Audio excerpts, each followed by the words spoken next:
Hi friends, welcome back to another episode of Generation Tech. My name is Alan. Legends. It's how most of us got our Star Wars fix during the bleak years in between major films.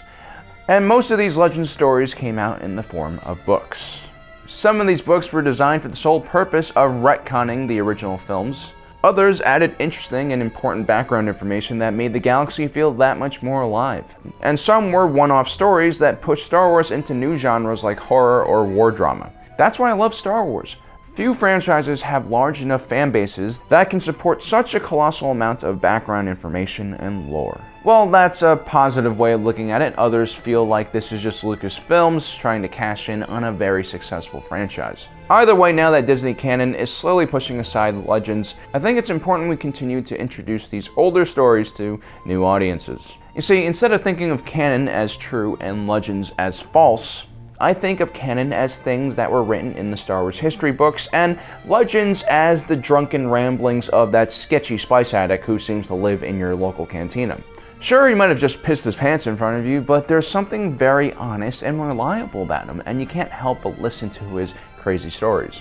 Now, for those of you who haven't spent decades in the lower levels of Coruscant in a very specific cantina, you might be overwhelmed by the sheer quantity of stories coming out of this hobo's mouth. You're worried about investing your time listening to Legends from a man who probably feels drunk when he's sober. And I don't blame you, but like Ancient Aliens, Legends isn't necessarily false until canon contradicts it directly. As a matter of fact, every time someone subscribes to Generation Tech, a piece of Legend materials gains its wings and is canonized and saved. So in today's video, I'll be talking about the top 5 Legends novels that you should probably read. Darth Bane was the founder of the Rule of Two philosophy that was the dominating Sith ideology in the centuries leading up to the events in the original trilogy. During Bane's era, the Sith had been formed into something known as the Brotherhood of Darkness.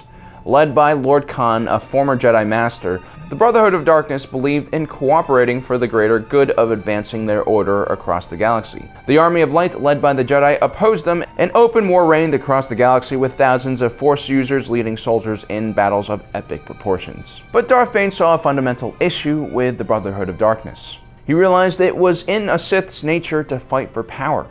And an organization like the Brotherhood of Darkness would eventually fail when all its members turn against each other, leading to the defeat of the Sith at the hands of the Jedi, who were historically more unified. So instead, he created a system that focused on having only 2 Sith in the entire galaxy at a time. The Master would train the apprentice, and one day the apprentice would become powerful enough to kill the Master and take on their own apprentice. Development of the Rule of Two is Darth Bane's greatest accomplishment, as it allowed the Sith to go into hiding. It also lured the Jedi into a false sense of security, and without Sith to fight against, the Jedi were completely unprepared for Darth Sidious. I recommend this novel for individuals who are interested in the Old Republic era. On top of that, this trilogy is one of the best reads in the Legends franchise, in my opinion. Also, a lot of the content in this novel has been canonized in recent years. The Republic Commando series follows a group of clone commandos who were prototype clones that had a bit too much individuality and aggressiveness in their DNA. The 5-part series spans from the beginning of the cloning process 9 years before the Battle of Geonosis to the rise of the New Order. In the series, we learn that the original batch of Special Ops clone troopers were trained by a handful of mercenaries personally selected by Jango Fett. Many of these mercs were Mandalorians, and they passed their traditions and beliefs on to the men they were training.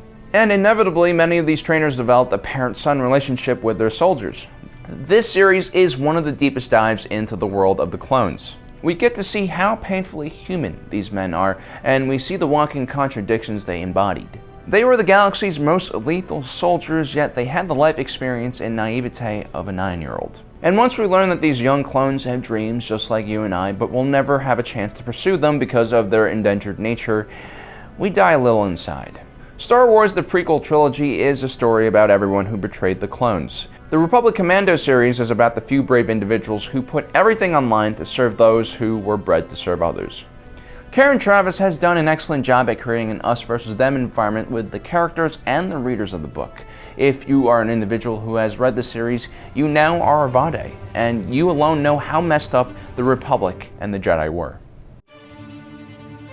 The prequel trilogies were battered by critics and fans alike for a variety of reasons, but the novels that were created afterwards helped prop up the struggling series. Taken in combination with the films, novels like Darth Plagueis completely give the viewers a newfound appreciation of the intricate games that took place behind the scenes. In the novel, we follow Darth Sidious's mentor and master. The elusive Moon was perhaps one of the most intelligent and powerful Sith ever to live, but he had one fatal flaw, which readers will learn about in the novel.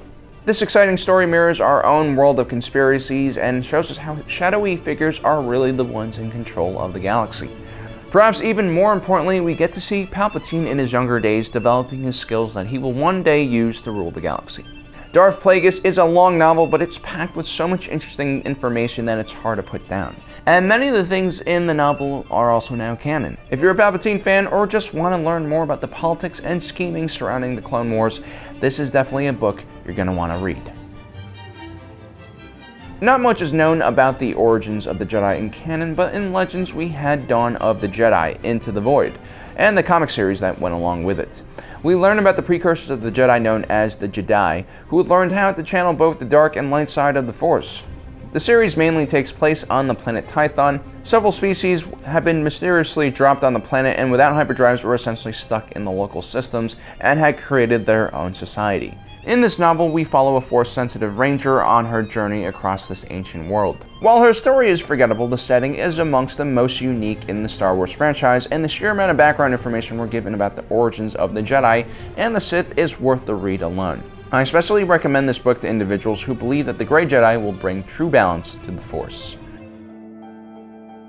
I really wanted to have the Thrawn trilogy in this video, but because Timothy Zahn is essentially rewriting it, I feel like I wanted to do something different. Having said that, I do highly recommend the Thrawn trilogy. Thrawn is an excellent character, and the trilogy is one of the most well-received and popular novels in the entire franchise.